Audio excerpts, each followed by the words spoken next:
저는 이 시간 나오미에게 베푸신 하나님의 은혜, 나오미에게 베푸신 하나님의 은혜라는 제목으로 하나님 말씀을 전가하려고 합니다. 룻기 1장 1절에 보면 사사들이 치리하던 때에라는 말로 시작을 합니다. 이 룻기의 시대적인 배경이 사사들이 치리하던 때라는 것입니다. 룻기 바로 앞에 있는 성경이 사사기입니다. 사사기 마지막 절에 보면 그 당시 사사 시대 때의 그 상황이 어떠했는지를 우리에게 알려주고 있습니다. 21장 25절에 보면 그때에 이스라엘에 왕이 없으므로 사람이 각기 자기의 소견에 옳은 대로 행하였더라. 사사기 시대 때에는 왕이 없었기 때문에 사람들마다 자기 마음대로 생각하면서 자기 주관대로, 자기 하고 싶은 대로 그렇게 살았다는 것입니다. 그들을 다스리는 왕도 없었지만 그 시대의 사람들은 가나안 땅에 살면서도 하나님을 그들의 마음의 왕으로 생각하지 않았습니다. 그래서 사사시대는 혼돈의 시대였습니다. 사사시대는 영적으로 봐도 굉장히 어두운 그런 암흑의 시대였습니다. 그때에 엘리멜렉과 나옴이라는 사람이 살고 있었습니다. 그 어두운 시대에 이들에게는 생계에 또 어려운 문제가 발생했던 것 같습니다. 그것은 그 땅에 흉년이 들었다는 것입니다. 그들이 살고 있었던 땅은 유다 베들레헴이었습니다. 이 베들레헴은 다윗이 태어난 동네입니다. 또한 나중에 예수님이 태어난 곳이기도 합니다. 이 베들레헴은 떡집이라는 뜻을 가지고 있습니다. 원래 이 땅은 흉년이 들 만한 땅이 아닙니다. 이름 뜻으로 보아 베들레헴은 이스라엘 땅 중에서 가장 풍요로운 양식이 풍부한, 그래서 떡집이라고 할 만큼 그곳에 풍성한 양식이 있는 풍요로운 곳 중에 하나가 바로 이 베들레헴이었습니다. 근데 2절에 보면 그 사람의 이름은 엘리멜렉이요 그의 아내의 이름은 나홈이요 그의 두 아들의 이름은 말론과 기론이니 유다 베들레헴 에브랏 사람들이더라. 그들이 모압 지방에 들어가서 거기 살더니라고 되어 있습니다.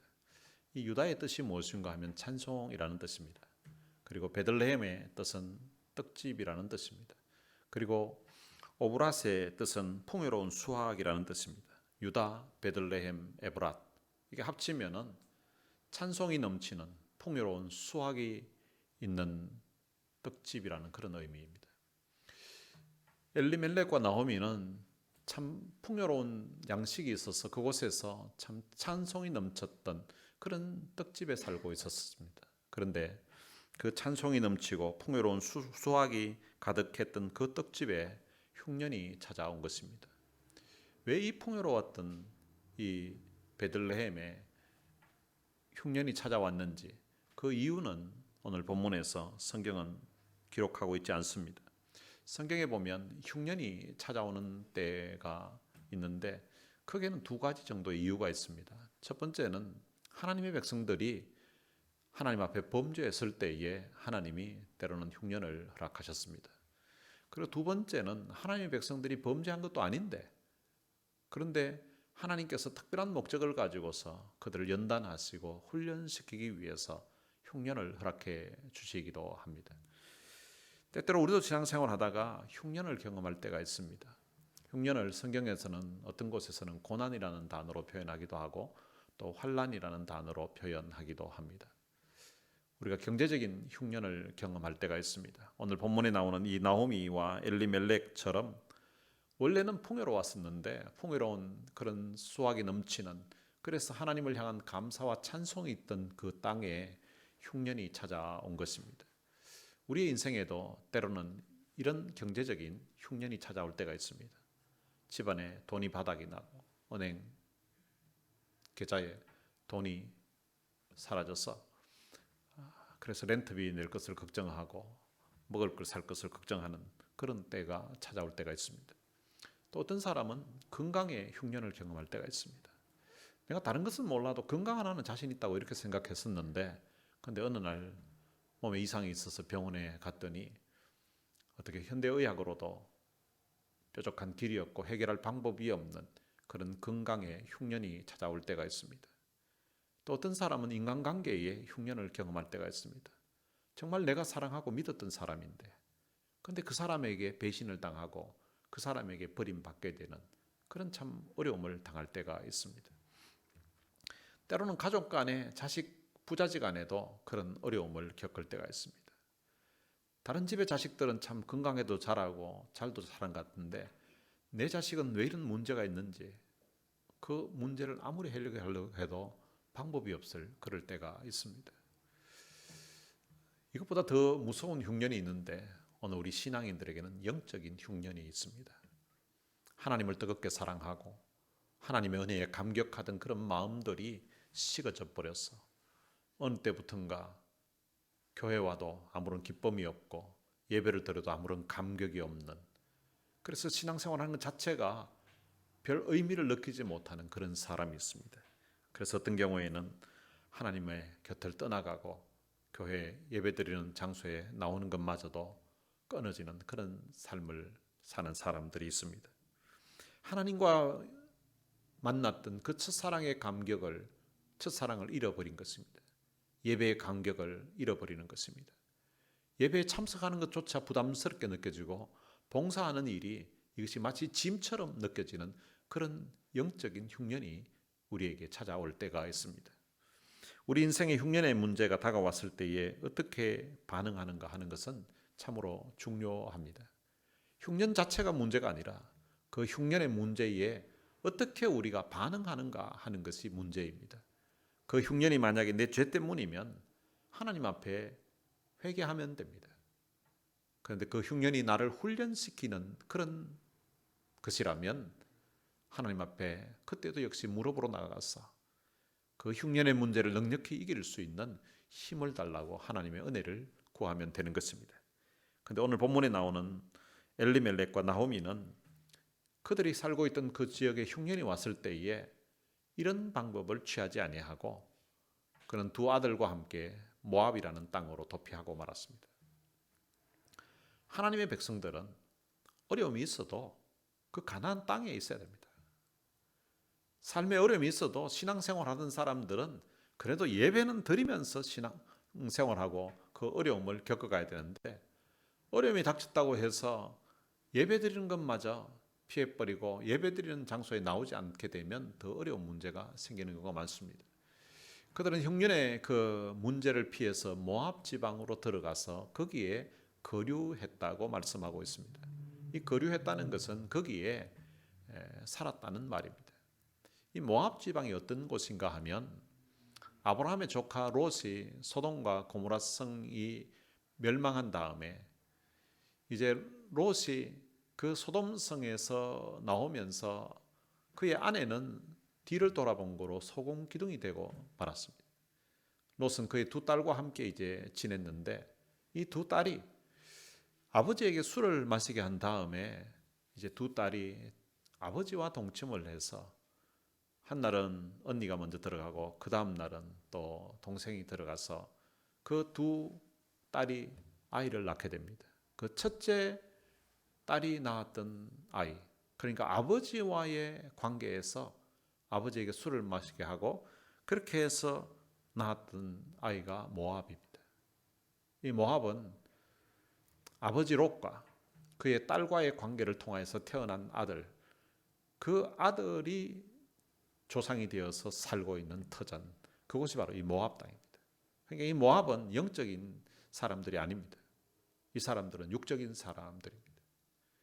모압은 이스라엘 백성들이 출애굽하여서 광야를 통과할 때에 이스라엘을 방해하고 괴롭혔던 민족입니다. 그러니까 이 흉년이 들더라도 이곳은 가야 될 땅이 아닙니다. 가지 말아야 될 땅인데 그곳으로 엘리멜렉이 내려갔습니다. 엘리멜렉이라는 이름이 뜻이 무엇인가 하면 나의 하나님은 왕이시다는 것입니다. 엘리멜렉, 나의 하나님은 왕이시다. 보통 이스라엘에는 그 아버지가 자녀들이 태어났을 때 이름을 지어줬는데 혹 어떤 곳에는 어머니가 지어주는 경우도 있습니다. 부모님이 지어준 이름이 엘리멜렉, 나의 하나님은 왕이시다. 아마 그 부모님이 이 엘리멜렉을 낳았을 때에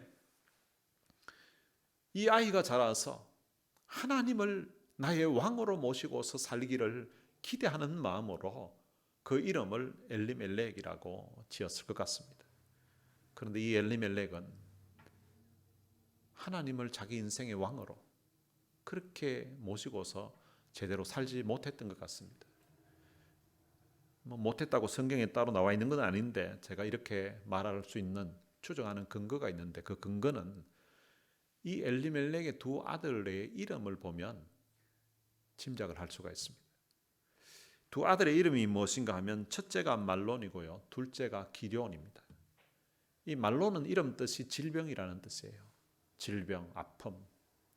그리고 둘째 아들 기럝는 뜻이 쇠약해짐, 소멸이라는 뜻입니다. 첫째 아들은 질병이고 둘째 아들은 소멸입니다. 만약에 정말 나의 하나님이 내게 왕이라고, 나의 하나님은 왕이시라고 이렇게 고백하면서 신앙생활을 했다면 첫째 임신해서 아들을 주셨는데 아들의 이름을 질병이라고 이렇게 짓지는 않았을 것 같아요.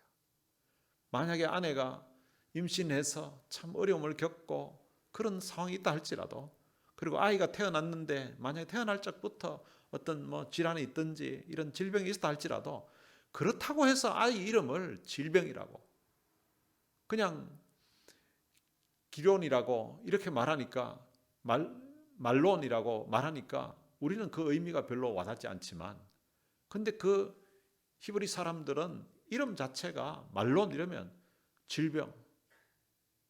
제 고등학교 친구 중에 하나가 이름이 병균이 있었습니다. 김병균이에요. 그러니까 애들이 막 놀렸습니다. 박테리아라고. 그 이름을 그래도 병균은 그래도 병균이나 질병이나 하여튼 비슷한 것 같은데 하여튼 이름을 이렇게 놀림감이 되고 이 신앙적인 이름이 아니잖아요. 그리고 기로는 쇠약해짐, 소멸이라는 뜻입니다. 아니 아이가 태어나시면은 뭐 강성해진다 하든지 뭐 튼튼해진다 하든지 잘 된다 하든지 뭐 이런 걸 해놔야 되지.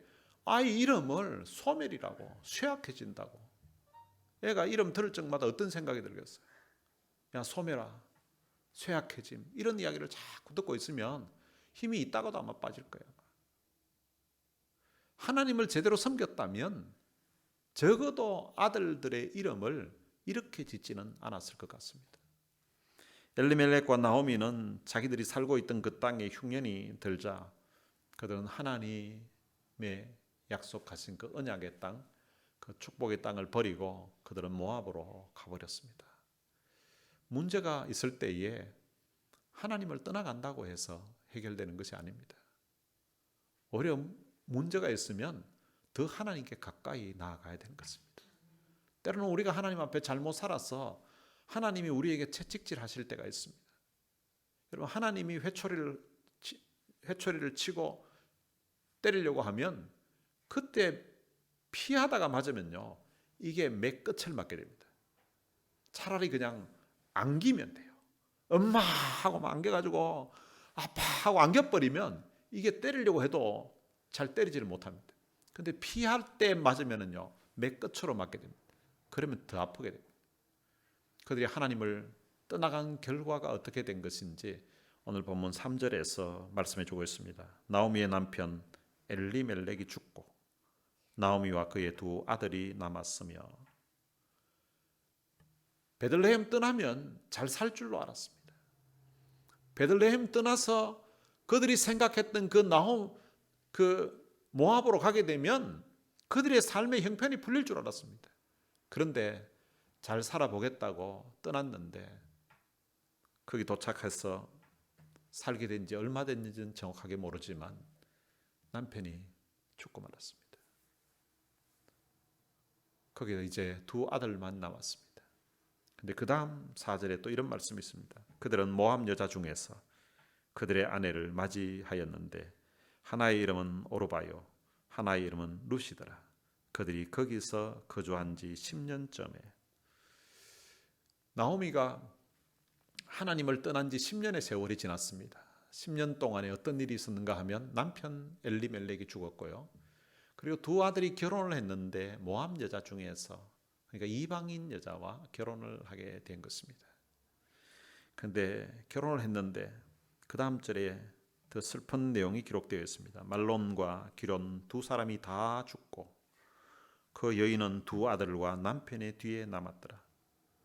한번 잘 살아보겠다고 삶의 흉년이 찾아왔다고 해서 가나안 땅 베들레헴을 버리고서 모압 땅으로 갔더니 그곳에서 남편 죽고 그리고 두 아들들은 이방 여인과 결혼을 했는데 근데 두 아들마저 다 죽고 베들레헴에서 나온 사람 중에는 나오미 홀로 남았다는 것입니다. 근데 이 나오미의 이름 뜻이 있습니다. 나오미의 이름 뜻이 무엇인가 하면 기쁨이라는 뜻입니다. 남편의 이름 뜻은 엘리멜렉, 여호와는 나의 왕이시다는 뜻입니다. 여호와를 나의 왕으로 삼고 그렇게 살았을 때는 두 사람의 이름을 합치면 기쁨이 충만했던 가정이라고 볼 수 있습니다. 그런데 하나님을 떠나감으로 말미암아 남편을 잃게 되었고 두 아들마저 잃게 된 너무나 비참한 그런 상황에 빠지게 되었습니다. 오늘 본문 이후에 21절에 나오미는 이런 고백을 합니다. 내가 풍족하게 나갔더니 여호와께서 내게 비어 돌아오게 하셨느니라. 여호와께서 나를 징벌하셨고 전능자가 나를 괴롭게 하셨거늘 너희가 어찌 나를 나오미라 부르느냐 하니라. 나오미가 이런 어려움을 당하고 베들레헴으로 돌아간 거예요. 돌아갔더니 사람들이 이는 나오미가 아니냐, 이런 뜻이 이는 기쁨이 아니냐고, 이 기쁨이 돌아왔다고 막 이렇게 하니까 나를 기쁨이라고 이야기하지 말라고 여호와께서 나를 괴롭게 하셨다고 합니다. 그런데 그 말을 할 때에 이런 고백을 했습니다. 내가 풍족하게 나갔더니. 앞부분에 보면 흉년이 있어서 그들이 살고 있었던 베들레헴 땅에 흉년이 있어서 살기가 어려워서 떠난 줄로 그렇게 생각했었는데 그런데 인생을 돌아보니까 그래도 자기 인생에 있어서 베들레헴은 그의 삶의 풍족한 때였고 그의 삶에 있어서 가장 은혜로운 때였다는 것을 간증하게 됩니다. 여러분, 우리의 삶이 어렵다 그래도 근데 세월 지나고 나서 돌아보면 그래도 그때는 괜찮았다고, 그때는 그래도 내 인생에 참 좋았다고 그런 고백을 할 때가 있습니다. 이들이 모압 땅으로 간 것이 정말 어려워서 간 게 아니었다는 것입니다. 정말 어려웠다면 내가 풍족하게 나갔다는 이런 말을 할 수가 없습니다. 더 이상 살 수 없어서 어쩔 수 없이 내가 모압으로 갔다고 이렇게 해야 되는데, 그런데 그 풍족한 가운데 있으면서도 하나님의 은혜가 얼마나 귀한지를 그들은 몰랐던 것입니다. 자기가 누리고 있는 이 은혜가 얼마나 귀한지를 그때는 몰랐던 거예요. 그때는 자기 옆에 남편도 있었고 자기 옆에 두 아들도 있었는데, 그래도 경제적으로도 보면 그래도 이민 가기 전보다 그때가 훨씬 더 풍족했었는데 그때는 그것이 풍족한 줄 몰랐다는 거예요. 보통 남자들보다 여자들이 기억력이 더 좋아요. 그래서 이제 부부싸움 하게 되면 이제 과거의 기억들을 쭉 이야기하면 대부분 남편들이 집니다. 부인이 당신은 뭐 이때 뭐 첫애 임신했을 때도 그렇고 막 이러면서 뭐 이때도 막 이래가지고 섭섭하게 했던 걸 쭉 이야기합니다. 남편 섭섭하게 했던 것만 쭉 기억이 나고요. 그걸 자꾸 싸움할 때 이야기를 해요. 근데 부인들 머리에 주로 그게 생각이 난대요. 근데 이제 부인들 머리에 남편이 참 고마웠던 게 생각날 때가 있대요. 그게 언제 생각나는가 하면 남편 죽고 나서 생각이 난대요. 남편이 있을 때는 그게 그렇게 고마운 일인 줄, 풍족했던 줄 몰랐는데, 그런데 죽고 나서 보니까 아이고 그래도 그 영감이 있을 때는 그래도 참 이랬고 영감이 있을 때는 참 좋았는데 하는 그런 생각이 난다는 거예요. 그래서 놓은 노래가 있어요. 있을 때 잘해 후회하지 말고, 이렇게 집에 남편이 있으면 있을 때 잘하시길 바랍니다. 죽고 나서 그래도 남편이 있을 때가 좋았다고 이런 이야기 하지 말고. 그게 나오미가 지금 그 시기예요. 내가 풍족하게 나갔다고 이야기합니다. 그래도 그 남편이 있을 때, 두 아들이 있을 때, 그때가 내 인생에 참 풍족했던 시기였고 참 행복했던 시기였다는 것입니다. 그런데 하나님을 떠났더니 그의 인생에 말로 표현할 수 없는, 정말 그가 베들레헴에서 겪었던 흉년과는 말로 표현을 못할 정도로 그 인생에 비참한 그런 흉년이 찾아왔던 것입니다. 여러분, 하나님을 떠나면 이런 비참함이 찾아오게 되는 것입니다. 우리의 삶에 흉년이 와도 하나님의 품을 떠나지 말고 흉년이 있을 때에 더 하나님께 가까이 나아가고 더 하나님께 부르짖는 하나님의 사람 되시기를 주님의 이름으로 축원합니다. 누가복음 15장에 보면 흔히 말하는 탕자의 비유가 나옵니다. 둘째 아들이 풍족한 가운데서 아버지 집을 떠나갔습니다. 그런데 나중에 돌아올 때 보면 그는 비어서 그가 가진 모든 소유를 다 탕진하고 돌아오게 됩니다. 오늘 본문의 이후에 보면 더 놀라운 것은 모든 것을 잃어버린 그 불쌍한 나옴이라는 여인에게 하나님은 그래도 포기하지 않으시고 그의 인생에 은혜를 베풀고 계신다는 사실입니다. 인생의 큰 폭풍을 만난 이 여인을 하나님은 여전히 돌보고 계신다는 것입니다. 하나님은 고통 가운데 있는 사람들을 돌보시는 너무나 좋으신 하나님이십니다. 하나님은 흉년의 때에 하나님을 떠나가 버렸던 이 나오미를 모압 땅에서 남편 잃은 채 그리고 두 아들을 잃은 채 그냥 거기에서 인생의 쓰라림을 겪으면서 살도록 하지 아니하시고 다시 그 인생으로 하여금 하나님의 은혜의 품에 안기도록 그를 찾아와 주시는 것입니다. 그의 인생이 모압에서 끝나지 않게 하시고 그의 인생에 은혜를 베풀어 주시는 것입니다. 룻기 1장 1절에서 5절까지의 내용을 보면 하나님의 이름이 전혀 나오지 않습니다. 한 가정이 몰락하는 모습만 기록되어 있습니다. 그런데 6절에 보면 드디어 하나님의 이름이 나옵니다. 몰락한 한 비극적인 한 가정에 하나님이 개입하시고 하나님이 찾아가시는 것입니다. 6절에 보면 그 여인이 모압 지방에서 여호와께서 자기 백성을 돌보시사 그들에게 양식을 주셨다 함을 듣고 이에 두 며느리와 함께 일어나 모압 지방에서 돌아오려 하여 나오미가 여호와께서 자기 백성을 돌보시사 그들에게 양식을 주셨다 함을 들었다는 것입니다. 자기가 그 베들레헴 땅을 떠나올 때는 흉년이 들었었는데 그런데 그 땅에 여호와께서 양식을 주셨다는 소식을 듣게 된 거예요. 하나님이 돌보셨다는 그 백성을 돌보시사라는 하나님이 돌보셨다는 말은 하나님이 그 땅에 있는 백성들에게 은혜를 베푸셨다는 말을 들었다는 것입니다. 여러분 하나님이 돌보시면 오늘 우리 인생이 겪고 있는 모든 흉년의 문제가 회복될 수가 있는 것입니다. 하나님이 돌보시면 어떠한 상황에 있든지 우리 인생을 역전시킬 수가 있는 것입니다.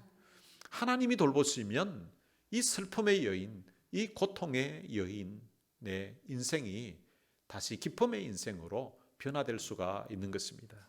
이 나오미는 1장 20절에 보면 자기 인생을 이렇게 표현합니다. 나오미가 그들에게 이르되 나를 나오미라 부르지 말고 나를 마라라 부르라. 이는 전능자가 나를 심히 괴롭게 하셨음이라. 나를 나오미 이런 뜻이 기쁨인데 나를 앞으로 기쁨이라고 나오미라고 부르지 마라.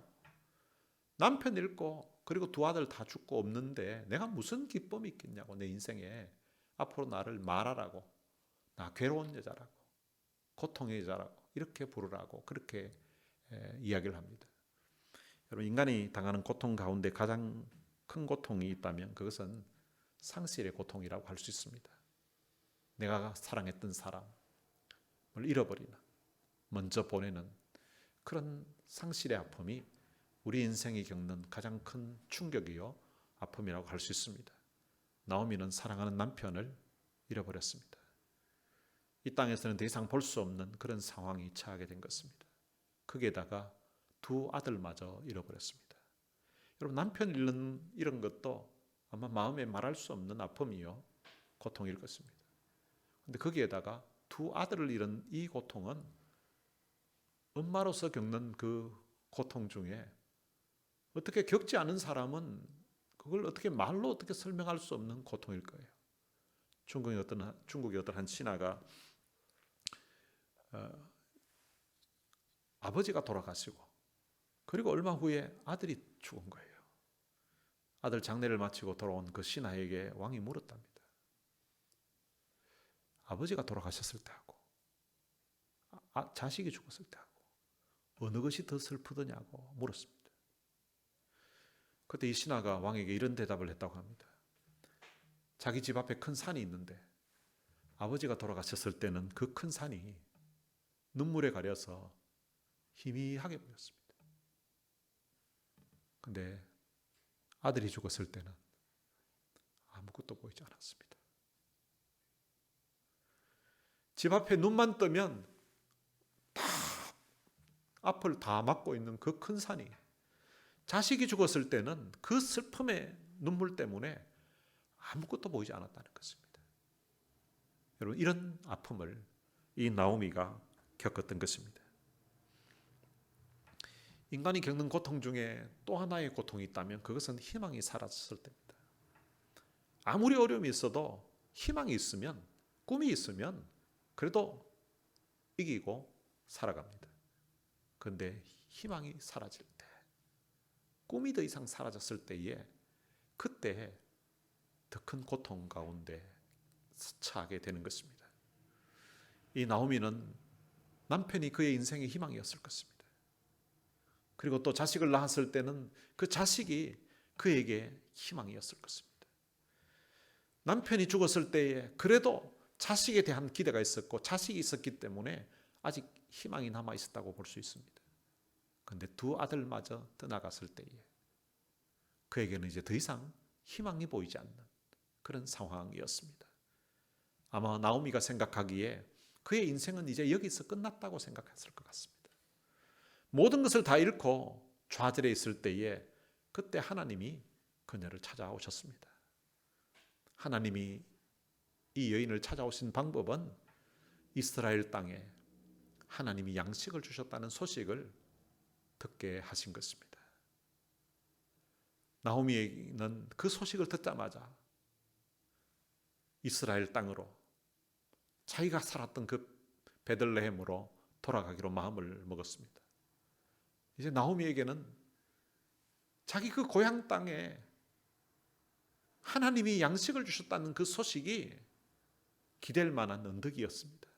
그곳에 가면 다시 살 길이 생길 것 같은 희망이 생겼습니다. 이것이 하나님의 그에게 베푸신 은혜인 것입니다. 나오미는 남편을 비록 잃었지만 그렇다고 그의 인생이 끝난 것은 아닙니다. 나오미는 비록 두 아들을 잃어버렸지만 그렇다고 그의 인생이 끝난 것이 아닙니다.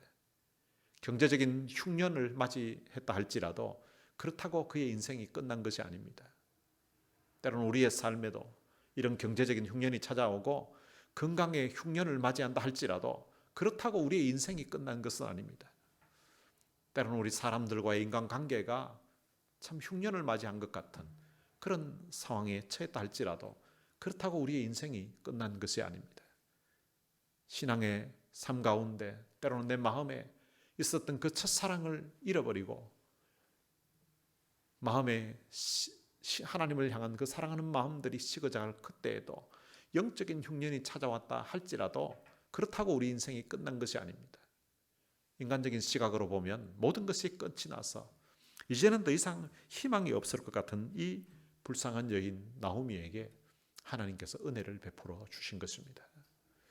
나오미로 하여금 다시 베들레헴으로 돌아오게 하셨습니다. 이 베들레헴은 떡집이라는 뜻입니다. 먹을 것이 풍성한 곳이 바로 이 베들레헴입니다. 베들레헴으로 돌아오게 됩니다. 여러분, 베들레헴으로 돌아왔다는 이 자체가 하나님의 은혜인 것입니다. 오늘 우리들에게 영적인 베들레헴이 있는데 그 베들레헴은 바로 이 하나님의 말씀의 떡이 있는 이 교회인 것입니다. 오늘 우리가 신앙생활하는 이 둘로스 교회가 오늘 우리들의 영적인 베들레헴인 것입니다. 이 둘로스 교회가 여러분들에게 하나님의 말씀의 떡, 영적인 생명의 떡을 공급하는 곳인 것입니다. 생명의 떡, 생명의 양식이 공급되는 이곳에서 하나님의 은혜를 그 말씀을 통해서 여러분들이 맛보며 영적인 양식을 공급받으시게 되기를 바랍니다. 나오미에게 있었던 생의 그 무거운 모든 짐이 베들레헴으로 오게 되면서 하나님의 그 은혜를 새롭게 경험하게 됩니다. 여러분들의 삶에도 이 교회에서 하나님께서 베풀어 주신 그 은혜로 말미암아 여러분 인생에 새롭게 부어주시는 그런 은혜를 맛보게 되시기를 주님의 이름으로 축원합니다. 오늘 들은 말씀을 생각하면서 같이 찬양을 한 곡 부르고 싶습니다. 아바 아버지라는 찬양입니다. 아바 아버지, 아바 아버지, 나를 안으시고 바라보시는 아바 아버지, 아바 아버지, 아바 아버지, 나를 도우시고 힘주시는 아버지, 주는 내 마음을 고치시고, 하나님은 남편 잃어버리고 두 아들마저 먼저 세상을 떠나보내었던 나오미의 그 슬픈 마음을 어루만지시고 위로해 주시는 분, 그래서 그로 하여금 참 얼굴에 슬픔으로 괴로움으로 가르쳤던 그 인생 가운데 얼굴에 기쁨이 있게 만들어 주시는 분, 그분이 바로 우리 하나님이십니다. 오늘 우리도 인생에 때로는 고난 당할 수도 있고 때로는 이해 못할 그런 슬픔에 처할 수도 있지만, 그럴 때에 우리를 찾아와 주시고 우리의 아픈 마음으로 만져주시고 볼 수 없는 남들에게 말 못하는 상처로 만져주시면서 다시금 새 힘 주시고 은혜 주시는 분, 그분이 바로 우리 하나님이십니다. 오늘 들은 말씀 생각하면서 나오미를 어루만지시고 나오미에게 다시금 은혜를 베풀어 주시고 새 인생을 살도록 하셨던 그 하나님이 오늘 내 심령에 다시금 부어주시는 그 하나님의 은혜를 기대하면서 이 찬양 함께 불렀으면 좋겠습니다.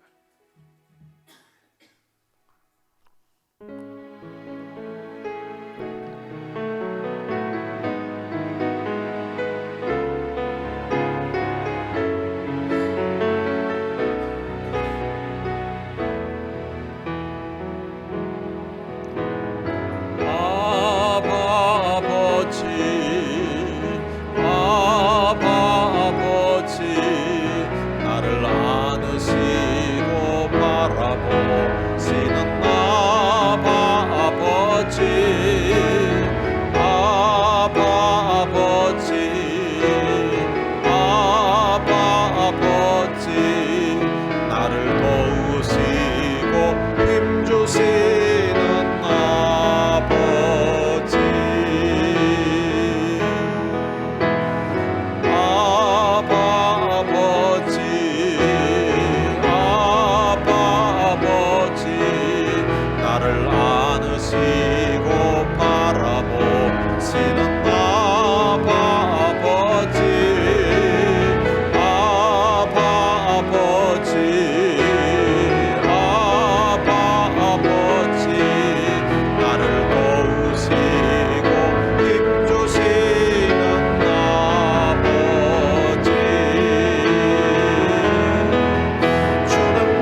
들은 말씀 생각하면서 이 시간 우리 같이 한번 기도했으면 좋겠습니다.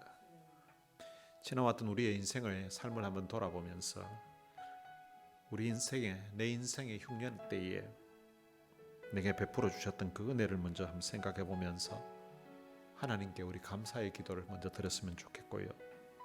그리고 혹시 또 지금 흉년 가운데 있다면 경제적인 흉년, 또 건강의 흉년, 사람들과의 관계에서의 흉년, 영적인 흉년, 만약 그런 흉년이 있다면 그 흉년의 문제를 기도 제목으로 삼아서 이 시간 하나님 앞에 같이 기도했으면 좋겠습니다. 오늘 들은 말씀 생각하면서 우리 다 같이 통성어로 기도하시겠습니다. 살아계신 아버지 하나님, 은혜를 감사합니다. 흉년의 때에 하나님을 찾아야 되고, 흉년의 때에 하나님 앞에 무릎 꿇어야 했었는데, 그때 흉년의 때에 하나님의 언약의 땅을 떠났던 그 나오미의 이야기가 지나왔던 우리 인생의 삶을 돌아보는 귀한 기회가 되게 하시고, 이 시간 우리 인생에 지나왔던 삶 가운데 주어졌던 그 인생의 흉년을 한번 돌아보는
주일 예배를 위해서 같이 한번 더 기도하겠습니다.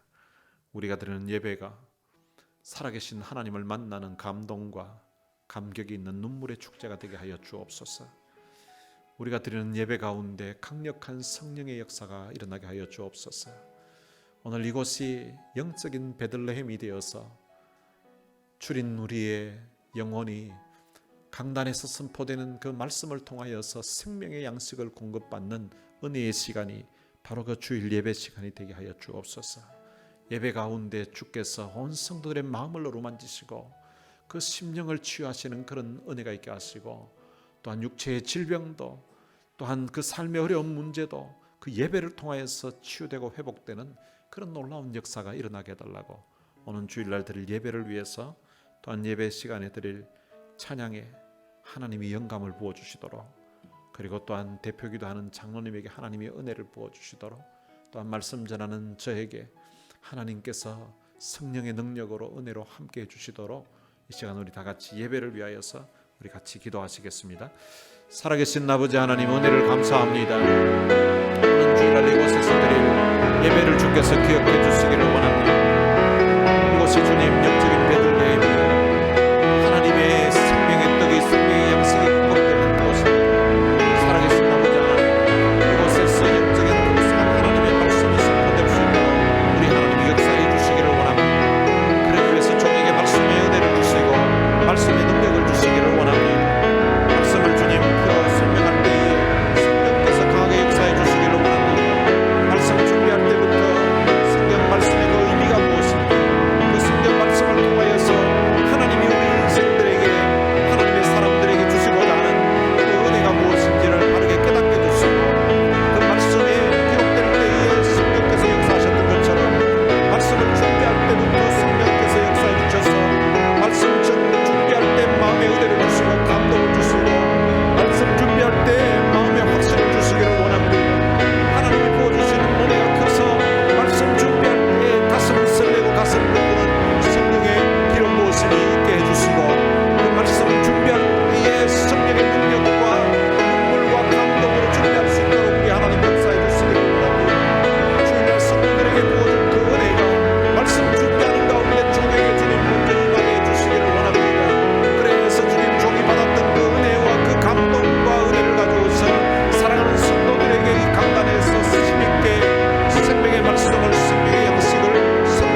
앞에 부러지지 않고는 견딜 수 없는 그런 놀라운 강력한 충동과 강력한 성령의 역사가 우리 가운데 일어날 수 있도록 우리 하나님 역사해 주시기를 원합니다. 하나님, 그 필리핀 주님 마닐라에서 지진 가운데 우리 하나님 앞에 부르짖으며 기도했던 것처럼 살아계신 아버지 하나님, 티보라 주님 그 수에서 우리 하나님 앞에 뜨겁게 하나님 앞에 기도했던 것처럼 살아계신 아버지 하나님이 교회에 그런 뜨거운 기도의 역사가 일어나게 해주시기를 원합니다. 말씀을 선포하고 찬양하고 기도할 때에 온 성도들이 주님 뜨거운 열정을 가지고 우리 하나님 앞에 간절하게 부르짖는 그런 기도 지점이 이 교회 우리 성도들 기도 속에 일어날 수 있도록 우리 하나님 역사에 주옵소서. 강력한 성령의 기름 부으심의 역사, 강력한 성령의 역사를 온 성도들이 경험하게 하시고 모두가 우리 하나님 앞에 부르짖는 그런 역사가 일어나게 하여 주옵소서. 살아계신 아버지 하나님, 우리 예배 가운데 주님이 역사해 주옵소서. 강력한 성령의 역사로 우리 주님이 함께해 주옵소서. 맹맹한 우리의 가슴에 성령께서 뜨겁게 역사해 주셔서 우리의 가슴에 불이 붙는 그런 놀라운 예배의 역사 일어날 수 있도록 우리 하나님이 도우시고 하나님이 역사해 주옵소서. 주께서 도우시고 주님이 함께해 주옵소서.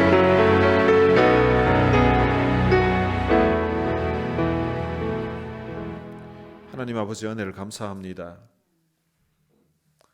하나님의 품을 떠났던 나오미가 그의 인생에 말로 표현할 수 없는 그런 슬픔, 그런 고통을 경험했었지만 그러나 다시금 하나님이 그 인생으로 하여금 하나님의 은혜의 품으로 돌아오게 하시고 그 인생에게 힘을 주시고 그 인생의 그 슬픔 가운데 다시금 기쁨이 있게 하시는 그 하나님의 은혜를 바라보게 됩니다.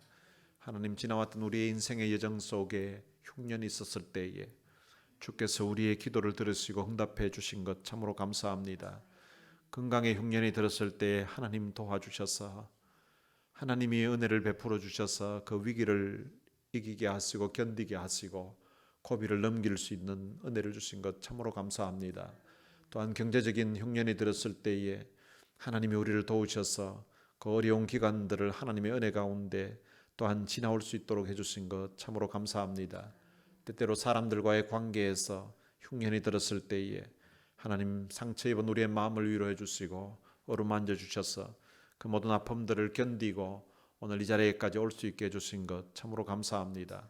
신앙생활하다가 때로는 영적인 흉년이 들 때 있는데 하나님께 받았던 그 첫사랑의 감격을 잃어버리고 또한 주님 앞에 나와서 예배드리는 것이 때로는 주님 앞에 봉사하는 것이 마치 무거운 짐을 진 것처럼 느껴질 때도 있었지만 하나님 우리의 마음에 다시금 은혜를 주셔서 다시금 주를 찾게 하시고 다시금 첫사랑의 그 감격을 회복할 수 있는 은혜를 주신 것 참으로 감사합니다. 그리고 오늘 이 밤에도 주께서 함께 기도할 수 있는 귀한 동력자들을 이곳으로 보내주셔서 함께 우리 하나님의 은혜를 찬양하게 하시고 함께 하나님의 말씀을 통하여서 하나님 우리에게 베풀어 주신 그 은혜를 기억하며 함께 우리 하나님 앞에 우리 본인과 또한 교회를 위하여서 함께 기도할 수 있는 은혜를 주신 것 참으로 감사합니다. 이 교회에 참 기도하는 일꾼들이 한 사람 한 사람 늘어나게 하시고 또한 그 기도의 일꾼들을 통하여서 함께 우리 하나님 앞에 부르짖게 하시고 우리의 부르짖음이 우리의 눈물이 하나님의 눈물병에 담으시고 하나님의 보좌에 상달되는 기도가 되게 하시고 그 기도가 참으로 말미암아 우리의 심령과 우리의 교회에 우리의 삶의 현장에 하나님이 주시는 그런 은혜가 흘러 넘쳐갈 수 있도록 역사해 주옵소서. 오늘 주일을 이곳에서 드릴 예배를 주께서 기억해 주시기를 원합니다. 우리가 드리는 예배가 우리끼리 그냥 모여서 찬송 몇 곡 부르고 우리끼리 모여서 성경 읽고 그냥 성경 해석하고 끝나는 것이 아니라 강력한 성령의 임재를 경험하는 예배가 되게 하여 주옵소서. 살아계신 하나님을 만나는 감동과 감격이 있는 눈물의 축제가 되게 역사해 주옵소서.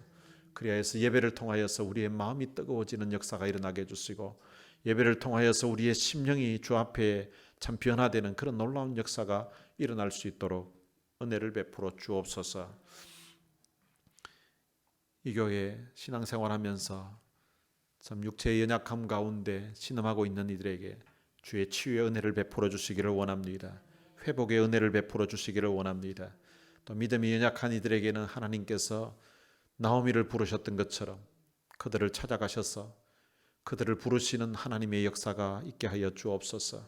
그래서 온 성도들이 주 앞에 주일날 나와서 기쁨으로 우리 하나님 앞에 예배하며 함께 교제하는 은혜가 있게 하여 주옵소서.